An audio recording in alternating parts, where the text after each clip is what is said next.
China controls over 70% of the world's rare earth refining. Ukraine's lithium reserves sit on a battlefield, and the West is trying their best to catch up. Critical minerals aren't just about clean energy, they're about power, security, and who controls the future. So, what's really going on? And to discuss this a little bit further, I've brought back two incredible individuals that I just had such a great conversation with, and we had some fantastic feedback. Peter and Tony, gentlemen, thank you for joining me. I appreciate it. Thank You're you. welcome. So I want to start with just to do another quick recap for people watching. Sometimes not everybody understands this, but the definition of critical minerals, why they're so important. Tony, why don't I maybe let you start on this one, and then Peter, you can add to it. But let's make this one quick. Well, critical minerals, it's the economy and it's national security. You want your economy to be successful, and all modern economies are built on critical minerals. And if you want a safe country, you need critical minerals, obviously, for your armaments. Full stop. Peter, I'll let you add to that a little bit. I was at a high tech conference a couple of weeks ago and I asked everybody there if they knew what gallium was. They're all AI people, they're all semiconductor people. Not one of them knew what gallium was. And without number 31 on the periodic table, you cannot make superconductors, which means the AI industry will take 3 steps backwards. And not a single person at that conference knew the importance of gallium or how to mitigate that risk.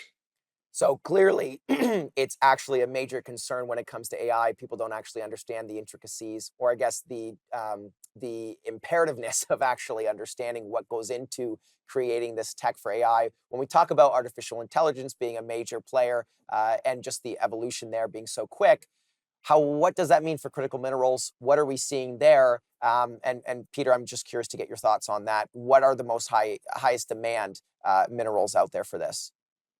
For AI, it would be gallium, because gallium gets made into a form of nitrate, and that's what helps to coat the semiconductor. So the semiconductor can run at minus 200 degrees, and that's why the electrons are able to zip back and forth so quickly. No gallium, no semiconductor industry.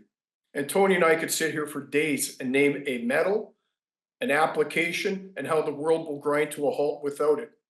Without tungsten, you're not making weapons. Without antimony, or antimony as our British friends say, you're not making weapons. These are hardening agents. And without them, you will have a soft tank. Tony? Yeah, agreed. And where you're seeing a lot of high level discussion right now, Sam, is with respect to stockpiling. China is light years ahead in terms of stockpiling critical minerals. We're talking about it now, finally. You'd mentioned the G7, Sam. That is now on the radar. We'll see what individual G7 members do or commit to in terms of stockpiling certain minerals.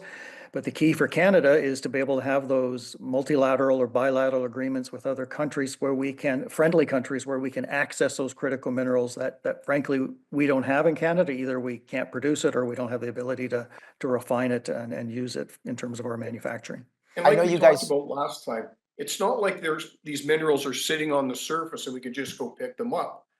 To mine critical minerals is a multi-year, decades-long process of science, of research, of processing. It's not going to happen overnight.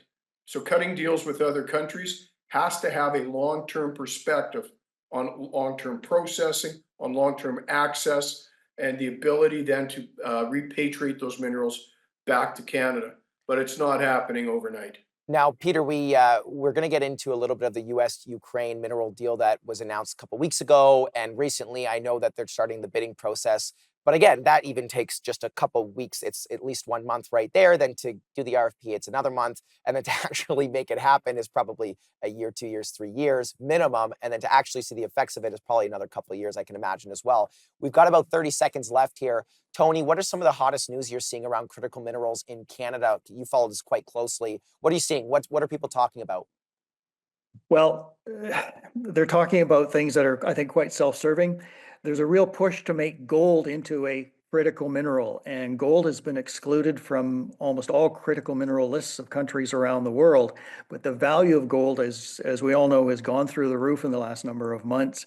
And so the argument now is, well, why isn't gold a critical mineral? So you're seeing a lot of discussion there because the vast majority of investment risk capital goes into gold projects. So we see a lot of chat there. Well, Tony, thank you. And we'll be right back to continue this discussion further. Stay tuned.